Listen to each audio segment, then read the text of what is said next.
Salam alaikum la famille DZ, j'espère que vous allez bien ainsi que tous vos proches. Bienvenue à tous les amoureux du football africain, tous ceux qui attendent leur équipe nationale avec la boule au ventre.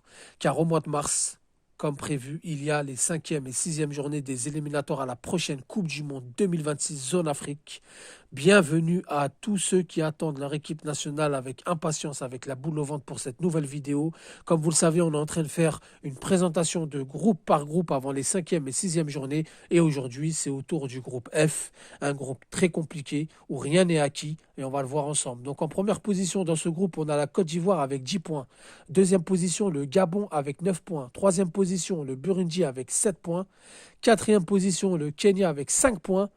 Cinquième position, la Gambie avec 3 points. Et enfin, la dernière position, les Seychelles, en toute logique, avec 0 points. Donc, comme vous le voyez, c'est un groupe très compliqué entre le premier, la Côte d'Ivoire, et le quatrième, le Kenya. Il y a 5 points d'écart.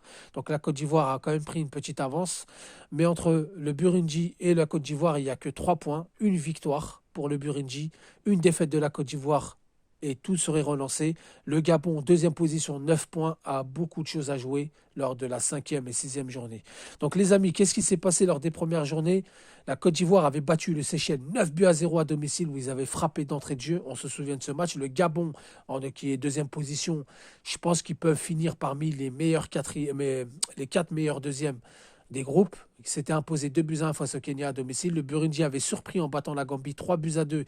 La Gambie qui avait fait forte impression lors des dernières CAN, qui accrochait des équipes comme le Mali, comme la Tunisie, qui commençait à monter en puissance. On se disait, bon, c'est peut-être le départ de la Gambie, il n'y a plus de petites équipes, mais les éliminateurs de Coupe du Monde prouveront et montreront toujours que c'est très très compliqué. Entre les éliminateurs de Cannes, les éliminateurs de Coupe du Monde, il y a vraiment un monde d'écart. Lors de la deuxième journée, le Gabon s'était imposé au Burundi 2-1. Ils avaient réalisé une très belle performance. La Gambie qui s'était inclinée à domicile face à la Côte d'Ivoire 2-0. Je rappelle que la Gambie n'a pas de stade homologué, donc le match avait été délocalisé. Et les Seychelles s'étaient inclinés 5-0 à domicile face au Kenya. Troisième journée, le Kenya avait fait un but partout face au Burundi. La Côte d'Ivoire avait battu sur le fil le Gabon à domicile 1-0. Attention les amis ivoiriens, faites très attention au Gabon. Je pense que vous avez l'expérience et le mental pour aller jusqu'au bout et le vivier, mais il faut faire très très attention car il y a déjà eu des surprises lors des éliminatoires de Coupe du Monde Zone Afrique et on le sait. Et la Gambie s'était imposée 5-1 à domicile face aux Seychelles. Donc les Seychelles, on peut dire tout de suite qu'ils sont éliminés. Je ne les vois pas. Ils ont 10 points sur le premier, c'est fini, ils sont éliminés. Mais quand même, c'est coriace, ça met des buts, ça peut vous freiner dans le goal à virage, etc. Donc ne pas prendre à la légère. Lors de la quatrième journée, la Côte d'Ivoire avait été faire match nul face au Kenya, 0 partout, pendant que le Gabon s'est incliné à domicile 3-2 face à la Gambie, qui a fait qu'ils ont fait un très beau résultat. Même si c'est serré, même si c'est sur le fil, le Gabon s'impose. Le Gabon résiste et le Gabon est très coriace. Lors de la 5e journée, les amis, et c'est là qu'il y a quelque chose à jouer, le Gabon reçoit les Seychelles. Donc je pense que ça va être les 3 points assurés.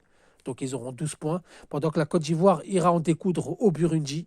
Attention, le faux pas, un match nul et une victoire du Gabon, ça relancerait totalement ce groupe. Et le Gabon passerait en première position. Victoire obligée pour la Côte d'Ivoire lors de sa 5e journée. La Gambie recevra le Kenya. C'est le moment de se relancer pour la Gambie. C'est le moment de prendre les distances pour le Kenya et d'aller titiller les premières places. Et enfin, la 6e journée, le Gabon se déplacera au Kenya où ça sera plus compliqué que face aux Seychelles. La Côte d'Ivoire recevra la Gambie. Je pense que c'est les 3 points assurés.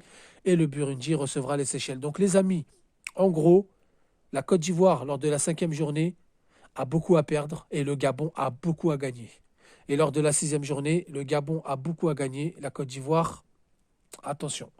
Faire très très attention parce que rien n'est acquis. Donc voilà les amis pour ce groupe F. Je rappelle, première position, la Côte d'Ivoire avec 10 points. Deuxième place, Gabon avec 9 points. Troisième place, Burundi avec 7 points. Quatrième place, Kenya avec 5 points. Cinquième place, Gambie avec 3 points. Et sixième et dernière place, les Seychelles avec 0 points.